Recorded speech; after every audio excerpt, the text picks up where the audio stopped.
I go to the store, I buy what I can afford. So if I can buy a bag of chips instead of buying oranges, I'm gonna do that.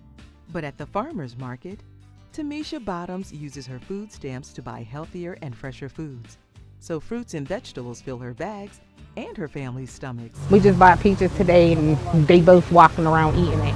And I'm like, I buy something that normally just sits on the table. She stretches her budget thanks to the Food Bucks program, which is managed by the Food Trust and implemented in partnership with Just Harvest and the Greater Pittsburgh Community Food Bank.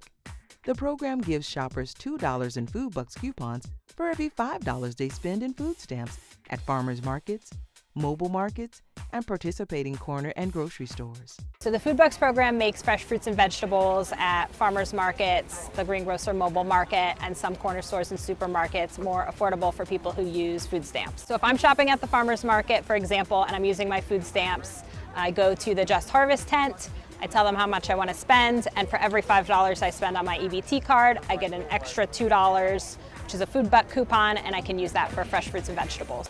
You can bargain at farmers markets, but you can't bargain in stores. A lot of times you can talk a farmer down or, hey, give me more for this price because they're trying to sell their product, especially towards the end of the week because they have a shelf life on their product.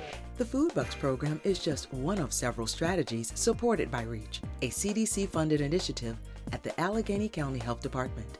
Through a diverse coalition, more than 25 partners are working to increase access to healthy foods and physical activities and decrease rates of chronic diseases. When we looked at African American rates of chronic diseases in our county, we exceeded the U.S. average for African Americans when it came down to heart disease, cardiovascular disease, stroke, and cancer. It's not biological. People tend to think that there are biological reasons on why these disparities exist, but it's really more systemic. And so we think about historical racism, we think about political factors. We wonder and think about why are there grocery stores in certain neighborhoods and not in others? Why even farmers markets are placed in certain neighborhoods and not in others?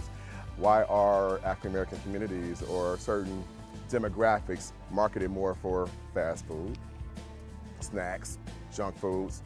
We need to think about why that exists, and a lot of times it's going to be institutional racism. The REACH Coalition is examining such systems and focusing efforts on policy change and community support. We're providing the service here at local farmers markets to enable people to use their EBT card, their electronic benefits transfer card, or regular credit and debit cards so that the card token system isn't just for low-income people, so that there's no judgment and there's dignity for everyone. So we're doing that. We're also assisting people in REACH target neighborhoods in applying for food stamp benefits.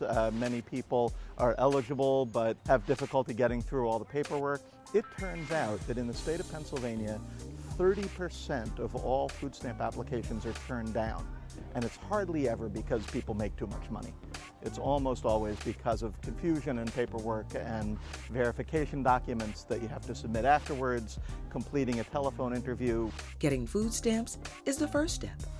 Getting to the farmer's market or grocery store is yet another obstacle to overcome. In a lot of neighborhoods that we describe often as food apartheid neighborhoods, there's no supermarket. It's a big burden for folks, especially people who are mobility impaired in one way or another, to just get to the grocery store to do their shopping. And that was obviously an especially acute problem when going out the door to the grocery store was scary at the peak of the pandemic. So our work has been aimed at policy changes at the Port Authority, working on changing routes in specific neighborhoods. When there was a discussion about the potential closing of a Giant Eagle for reconstruction in East Liberty, we were working with the company and with the Port Authority and with neighborhood organizations to develop interim transportation plans so that people could get to a nearby grocery store. We're working very hard on plans to get the Port Authority to implement a very broad-based low-income fare relief program. REACH partners connect people to not only transportation, but also health professionals. So some of the things we can do to change this is really think about how we could leverage partnerships. So to help change this dynamic, one of the things we do is work with our local pharmacists.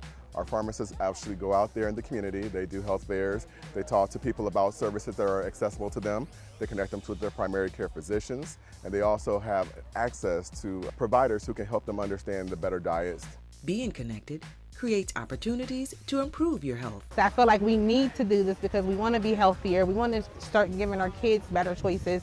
I'm going to be able to get all the fruits and vegetables at a reasonable price. I'm not going to be strapped for cash later on in the week or in a month. Or the year. Food bucks won't expire. TAMEESHA and other shoppers can save what they don't use for future shopping trips.